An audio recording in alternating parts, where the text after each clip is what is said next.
വെറും 6 മാസം കൊണ്ട് ഡിഗ്രി സർട്ടിഫിക്കറ്റ് എന്നൊക്കെ കേട്ട് ഒരു അംഗീകാരവും ലഭിക്കാത്ത സർട്ടിഫിക്കറ്റ് ഒക്കെ വാങ്ങുന്നതിന് മുൻപ് നിങ്ങൾ ഇതൊന്ന് ശ്രദ്ധിക്കുക.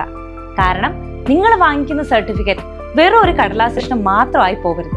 PSC UGC അംഗീകാരത്തോടു കൂടി ഒരു കേന്ദ്ര ഗവൺമെന്റ് ഡിഗ്രിയാണ് നമ്മൾ നേടിയെടുക്കേണ്ടത്. ഏറ്റവും ലളിതമായ പഠന രീതിയിലൂടെ പ്രായപരിധിയില്ലാതെ കേരളത്തിൽ എവിടെയിരുന്നും പരീക്ഷ എഴുതി BA, BCom, DBA, BSW എന്ന കോഴ്സുകളുടെ ഡിഗ്രി സർട്ടിഫിക്കറ്റ് കരസ്ഥമാക്കാം ബാസ് സ്റ്റഡി സെന്ററിലൂടെ. Join now. ഹായ് എവരിവൺ, ബാസ് ഡിസ്റ്റൻസ് ഡിഗ്രിയുടെ മറ്റൊരു വീഡിയോയിലോട്ട് സ്വാഗതം.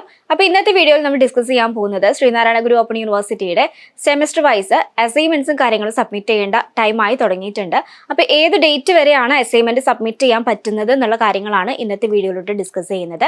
അപ്പോൾ ഡീറ്റെയിൽ വീഡിയോയിലോട്ട് പോവാം.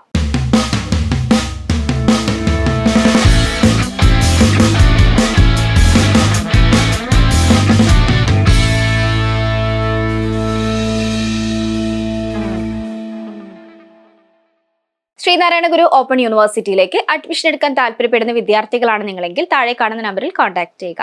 അപ്പം നമ്മൾ പറഞ്ഞതുപോലെ തന്നെ ശ്രീനാരായണ ഗുരു ഓപ്പൺ യൂണിവേഴ്സിറ്റിയുടെ ഫസ്റ്റ് സെമസ്റ്ററിന്റെ അസൈൻമെന്റ് സബ്മിഷൻ ഡേറ്റ് ആയി തുടങ്ങിയിട്ടുണ്ട്. അപ്പോൾ അസൈൻമെന്റ് കാര്യങ്ങളൊക്കെ എല്ലാവരും റിട്ടേൺ ചെയ്യുന്നുണ്ടായിരിക്കും. അപ്പോൾ ഏത് രൂപത്തിലാണ് അസൈൻമെന്റ് റിട്ടേൺ ചെയ്യേണ്ടത്, അല്ലെങ്കിൽ എങ്ങനെയാണ് PDF ഫയൽ ഫോമാറ്റിലേക്ക് മാറ്റേണ്ടത് എന്നുള്ള കാര്യങ്ങളൊക്കെ കഴിഞ്ഞ വീഡിയോസിലൊക്കെ പറഞ്ഞിട്ടുണ്ട്.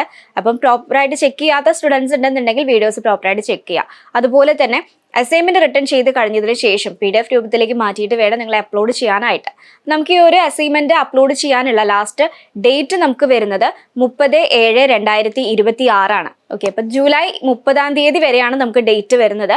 അപ്പൊ ഈ ഒരു ലാസ്റ്റ് ഡേറ്റിന് മുൻപായിട്ട് തന്നെ എല്ലാവരും അസൈൻമെന്റും കാര്യങ്ങളും പ്രോപ്പർ ടൈമിൽ സബ്മിറ്റ് ചെയ്യുക. കാരണം നമുക്ക് ആകെ 8 അസൈൻമെന്റ് മാത്രമാണ് വരുന്നത്.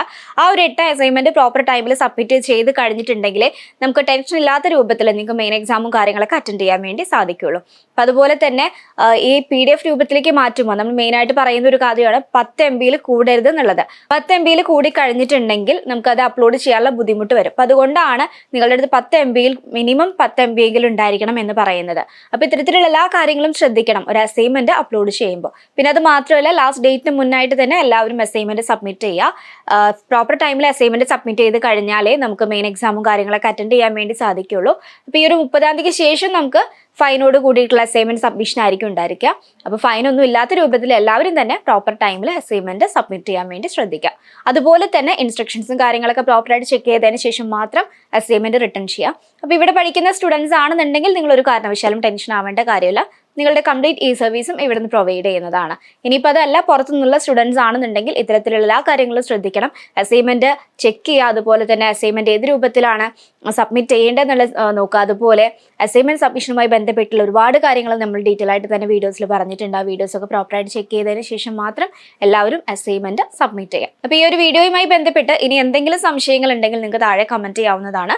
ഇതുപോലുള്ള മറ്റൊരു യൂസ്ഫുൾ വീഡിയോയുമായി വീണ്ടും കാണാം. താങ്ക്